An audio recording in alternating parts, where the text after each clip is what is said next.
Hey, what's up everyone?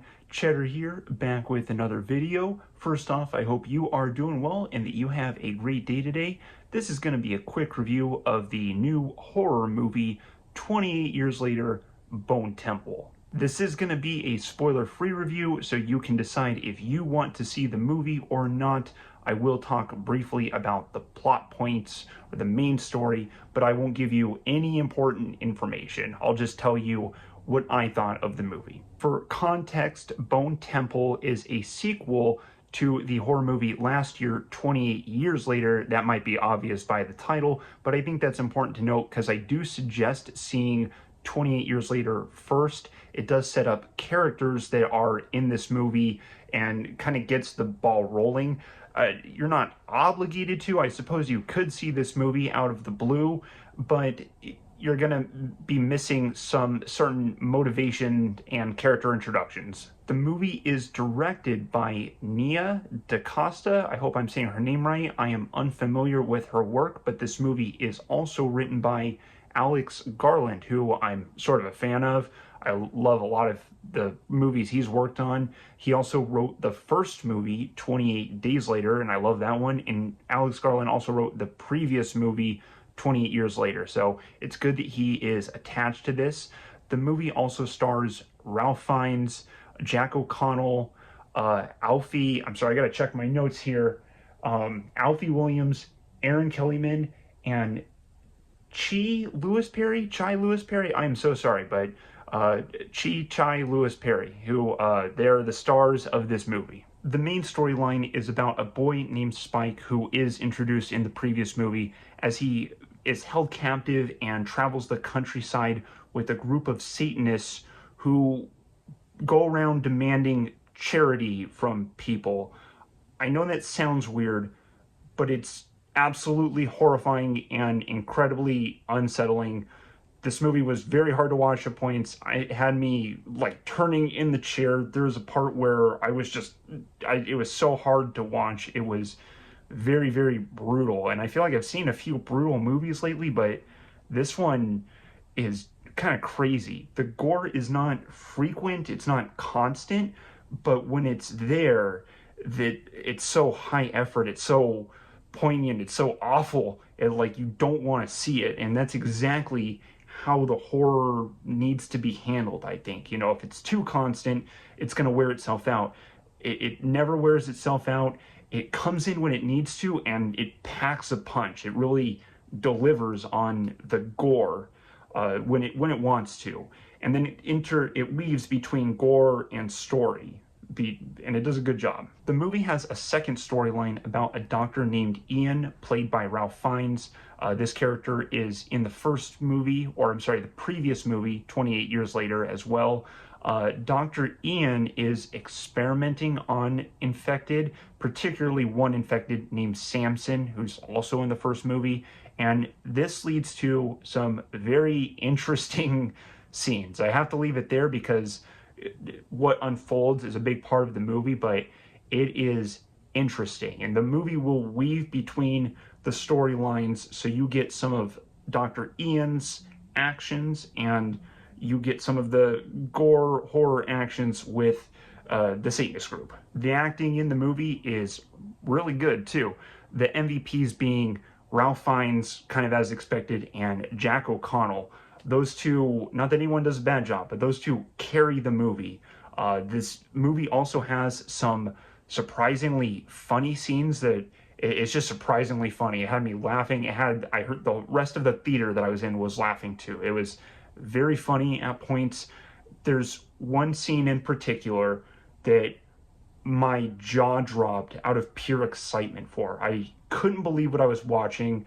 I just was experiencing pure joy, and I probably had this ecstasy face on, just like, and I just couldn't look away.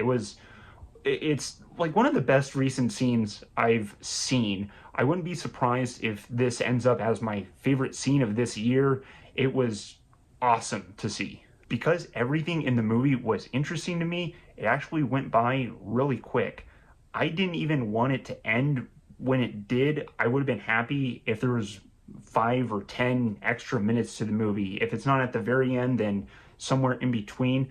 I don't feel like I was missing much information, but there are story points that I did want to know more about.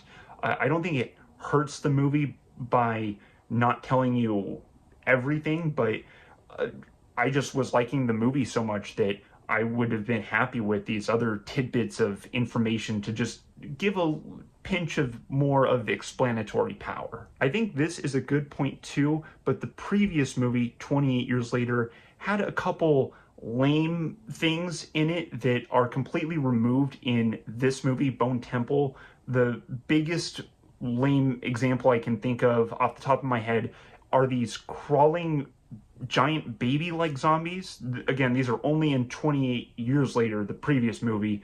They were not scary in that movie. They were just lame. They weren't threatening. They weren't effective. All that is removed in Bone Temple. Bone Temple feels very respectful of your time. It's always showing you things that are important to its story. It's always moving forward and going into something interesting. So I loved that it didn't carry over, it didn't feel obligated to show you these basically lame things that the previous movie did. It just cuts all that out, and it's so poignant, it's so focused on these specific stories that it's telling you. And I love that this movie was just respectful of your time, my time. I felt valued as a viewer. Another thing I liked about Bone Temple is that there were some interesting philosophical ideas represented. Because there's Satanists in the movie, you get some religious themes, sort of some anti-devil themes in the movie, and there's also some anti-religious themes in the movie, so to say.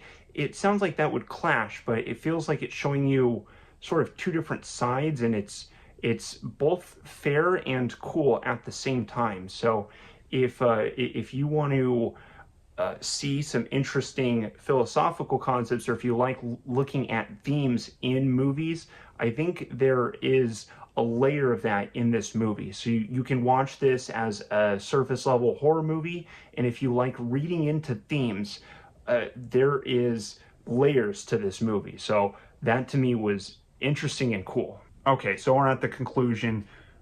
Do I think you should see this movie? Yes. If you like horror movies, I think this one is worth it. I think you should go to the theater and see it. Again, go see 28 Years Later first. Even though it has some lame things in it, it helps set up the characters, and it's not bad. I did like 28 Years Later. I put 28 Years Later at a B or a B plus, somewhere right around there.